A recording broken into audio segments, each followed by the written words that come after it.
Avec le retour des beaux jours reviennent aussi les récoltes abondantes du printemps. Nous avons visité le Mad Mary's, une ferme spécialisée dans l'agriculture maîtrisée. À tous les jours, c'est plus d'une centaine de personnes provenant d'un peu partout dans la région qui s'arrêtent au Mad Mary's. Plutôt de Salon, Miramas, Istres, j'en ai beaucoup qui viennent de Marseille, Aix, parce qu'on a le site. Donc en consultant le site, automatiquement, ils viennent ici parce que de par là-bas, il n'y a pas trop d'agriculteurs qui font la vente à la ferme. Voilà. Et ça se développe de plus en plus. La période de l'année la plus forte, c'est du mois de mars jusqu'à fin septembre. Voilà, parce que il y a tous les produits de printemps, voilà, les gens sont beaucoup gourmands des produits de printemps. Après tous les produits d'hiver, les gens vont pour tout ce qui est produit pour soupe et pot-au-feu auront plutôt en grande surface que venir directement à la ferme, quoi, voilà. Ce qui fait la particularité de cette ferme, c'est son agriculture dite maîtrisée. Je dirais écologique parce que bio, je ne suis pas d'accord avec le cahier des charges. Parce qu'il n'inclut pas les notions qui sont principales pour moi, c'est-à-dire le sol.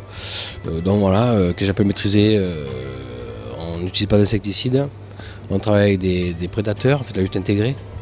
Toutes les semaines, les techniciens y passent, on fait le tour, on regarde les cultures, dans quel état elles sont, s'il y a des insectes comme les poux, comme le trips, qui sont nuisibles aux différentes cultures.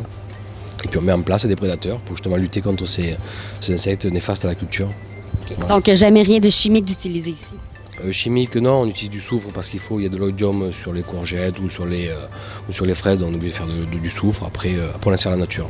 Et puis vous ici, vous récoltez les fruits et légumes, mais vous vendez aussi plein d'autres trucs, dont il y a entre autres des yaourts, de la viande et tout ça. D'où proviennent tous ces aliments-là? En fait, on a monté un partenariat avec des collègues des Alpes, en fait. Ils ont des magasins là-haut, moi je les sers avec mes produits.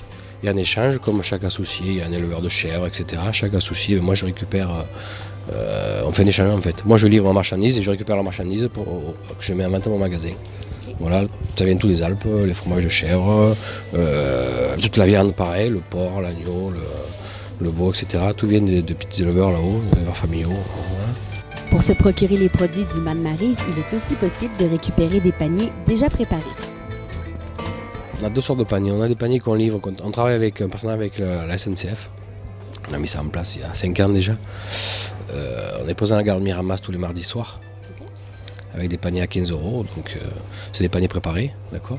Les clients ils appellent, ils réservent leur panier. Ils ont le droit à changer un produit dans le panier si ne leur convient pas. Et tous les mardis soirs, ils récupèrent leur panier à la gare à Miramas. Et au sein du magasin, Magali prépare un panier type à 20 €. Et puis les personnes, soit elles viennent, soit par téléphone, elles commandent un panier, elles viennent le récupérer directement, pas perdre de temps. Voilà. Pour vous, c'est quoi l'importance de consommer local, justement, et puis d'inciter la population à consommer des produits qui viennent ici ou du moins de la région? C'est de faire vivre le peu de paysans qui restent dans la région, tout simplement. Voilà. J'imagine, niveau qualité des aliments aussi, il y a une différence avec ce qu'on peut acheter dans les supermarchés.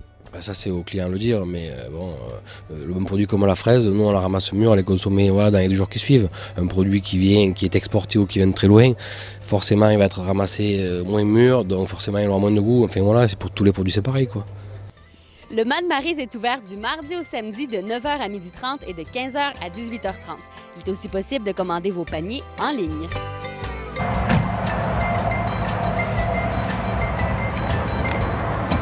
Alors, depuis combien d'années est-ce que vous résidez au Mad Mary's?